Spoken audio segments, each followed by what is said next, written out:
Moscow से वीना पहुंचे प्रधानमंत्री मोदी, संबंधों को और गहरा करने पर होगी वार्ता। रूस में 2 दिन के दौरे के बाद प्रधानमंत्री नरेंद्र मोदी अपनी 1 दिवसीय यात्रा पर ऑस्ट्रिया पहुंच गए।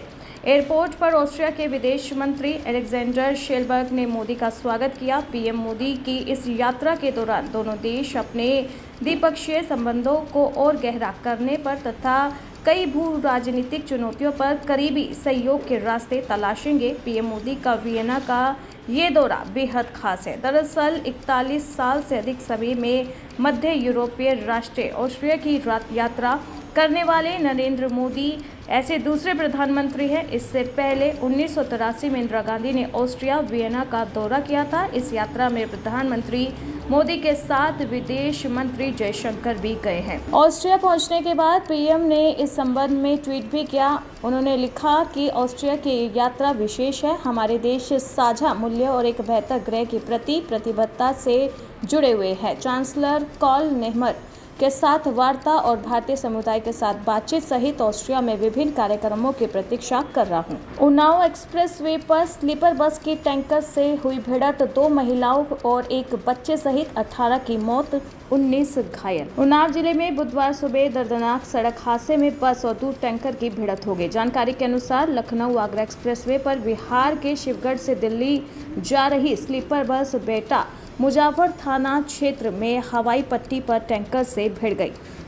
एक्सप्रेसवे पर दूध टैंकर को बाएं तरफ से ओवरटेक करने के दौरान हादसा हुआ। हादसे में 2 महिलाओं और एक करीब 10 साल के बच्चे सहित 18 यात्रियों की मौत हो गई है। लगभग 20 यात्री गंभीर रूप से घायल हैं। बस में बच्चों सहित करीब 100 यात्री बैठे थे। 7 राज्यों की 13 विधानसभा सीटों पर उपचुनाव के लिए आज यानी कि 10 जुलाई को मतदान जारी है। इसमें सबसे ज्यादा 4 सीटें पश्चिम बंगाल की है। वहीं हिमाचल प्रदेश की 3 तो उत्तराखंड की 2 सीटों पर वोट डाले जा रहे हैं। लोकसभा चुनाव नतीजों के बाद पहली बार चुनाव हो रहे हैं। इस चुनाव में हिमाचल प्रदेश के मुख्यमंत्री सुखविंदर सिंह सुक्खू की पत्नी कमलेश ठाकुर सहित कई दिग्गज और कुछ नए चेहरे भी अपनी किस्मत को आजमा रहे हैं। चुनाव की अधिसूचना 14 जून को जारी की गई थी। 21 जून तक तमाम उम्मीदवारों ने नामांकन पत्र दाखिल किया। 24 जून को नामांकन की जांच हुई और नामांकन पत्र वापस लेने की अंतिम तिथि 26 जून रही। उपचुनाव के लिए मतदान 10 जुलाई को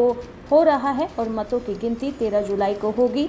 चुनाव आयोग के अनुसार उपचुनाव की प्रक्रिया 15 जुलाई से पहले पूरी होनी चाहिए। कठुआ के बिलावर के बिदनौता इलाके में जेंडा नाले के पास आतंकियों ने घात लगाकर किया हमला। इस हमले में एक नहीं बल्कि 2 सैन्य वाहनों को बनाया निशाना।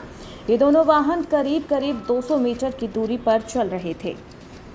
आतंकियों ने इलाके की रेकी कर रखी थी। सेना का काफिला हमले से कुछ घंटे पहले ही लोहाई मल्हार की ओर गया था। ऐसा अंदेशा है कि आतंकी घात लगाकर वाहनों के लौटने का इंतजार कर रहे थे। आतंकियों ने बाकायदा यहां 2 लोकेशन चुनी हुई थी। उन्हें अंदाजा था कि दोनों वाहनों में दूरी है। ऐसे में आतंकियों ने एक दल ने आगे चल रहे तिरपाल से ढके सैन्य ट्रक को ग्रेनेड दाग दिया। यह ग्रेनेड वाहन के पिछले हिस्से के भीतर जा गिरा और फट गया। इसी बीच आतंकियों ने पीछे चल रहे दूसरे सैन्य वाहन पर भी ग्रेनेड फेंककर गोलियां बरसानी शुरू कर दी। सेना को आगे बढ़ने से रोकने के लिए पहाड़ी की ऊंचाई पर मोर्चा बनाकर बैठे आतंकियों ने दोनों वाहनों के चालकों को निशाना बनाते हुए गोलीबारी की थी।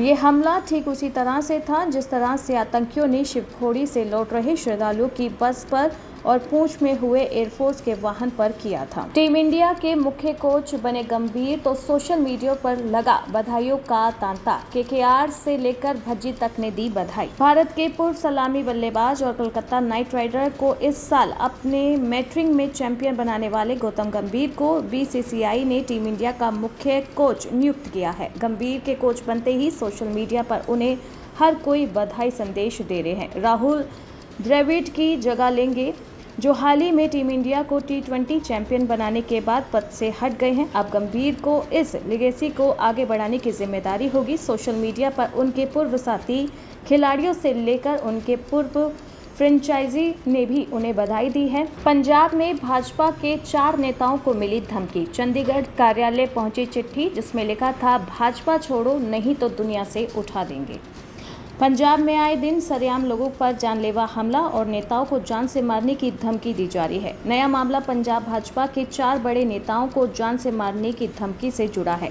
एक प्लास्टिक की थैली में धमकी भरी चिट्ठी चंडीगढ़ स्थित पंजाब भाजपा कार्यालय में पहुंची।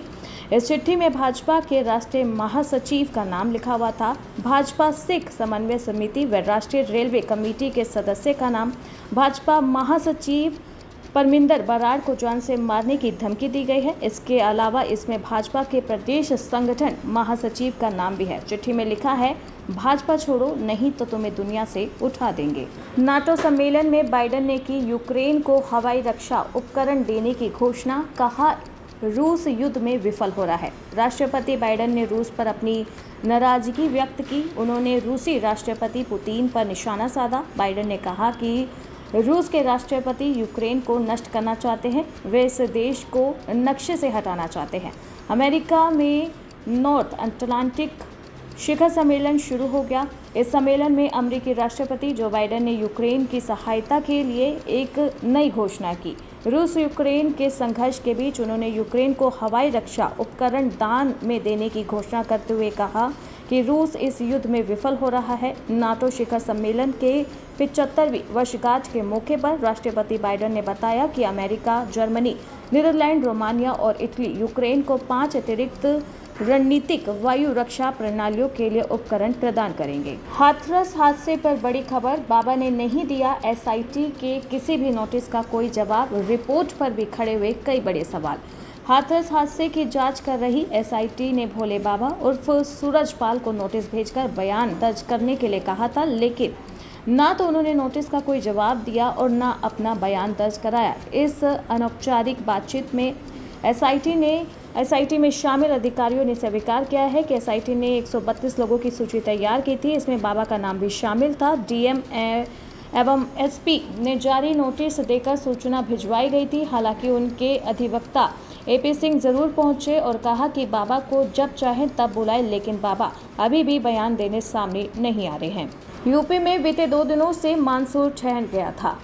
आने वाले दिनों में वो फिर से अपनी रंगत में लौटेगा। आने वाले 3 से 4 दिन प्रदेश में भारी बरसात का अलर्ट जारी कर दिया गया है। पिछले 2 दिनों से धीमी चाल में रहा मानसून अब अगले कुछ दिनों तक पूरे प्रदेश पर मेहरबान रहने वाला है। मौसम विभाग के अनुसार बुधवार से मानसून दोबारा अपनी रंगत में आएगा और अगले 3 से 4 दिनों तक प्रदेश के ज़्यादातर इलाकों में भारी बारिश की अनुमान सामने आ रहे हैं। धान की रुपाई के लिए उपयुक्त इस बारिश से लोगों को गर्मी और उमस से राहत मिलेगी।